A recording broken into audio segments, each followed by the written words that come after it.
উচ্ছেদ প্ৰক্ৰিয়াৰ আজি চতুৰ্থ দিনত আচলতে প্ৰায় 6খনকৈ গাঁও উচ্ছেদ প্ৰক্ৰিয়া সমাপ্ত হৈছে। 5 বজা সন্ধিয়া 5 বজাৰ লগে লগে আৰু খুব কম সংখ্যক গাঁৱে আচলতে কম সংখ্যক ঘৰে আছে। এই গোটেই প্ৰক্ৰিয়াটো আচলতে আমি মাননীয় মুখ্যমন্ত্ৰী মহোদয়ক ধন্যবাদ জ্ঞাপন কৰিছিলোঁ ঐতিহাসিক আৰু শক্তিশালী পদক্ষেপ গ্ৰহণ কৰাৰ কাৰণে। লগতে স্থানীয় বিধায়ক মহোদয়কো আমি ধন্যবাদ জ্ঞাপন কৰিছোঁ।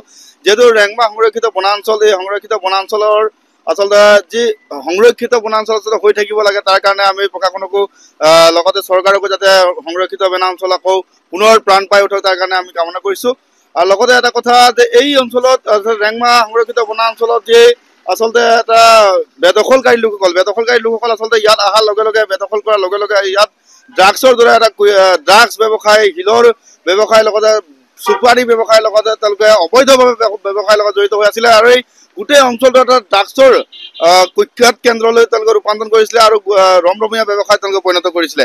আৰু এই আচলতে লগতে এই গড় খৰ্গৰ লগতো ব্যৱসায়ৰ লগতো জড়িত থকা হত্যাকাৰী গড় চোৰাং চিকাৰীৰ লগতো জড়িত থকা ব্যক্তিক আমি এই অঞ্চলত আটক কৰা দেখিবলৈ পাইছোঁ।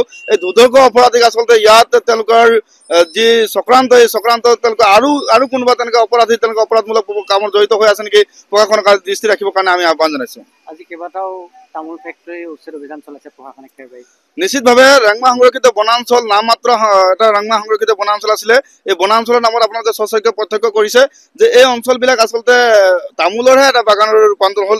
অবৈধ বেদখলকাৰী লোকসকলে আচলতে এই যিটো তামোলৰ যিটো ব্যৱসায়, তামোলৰ চুপাৰী যিটো ব্যৱসায়, এই চুপাৰী ব্যৱসায় তেওঁলোকে বাৰ্মিজ চুপাৰীৰ লগত এটা ৰমৰমীয়া ব্যৱসায় চলাই আচলতে গোটেই অনৈতিক কাৰ্যকলাপৰ লগত জড়িত হৈ এই অঞ্চলৰ যি গৰিমাটো স্থান পৰিছে।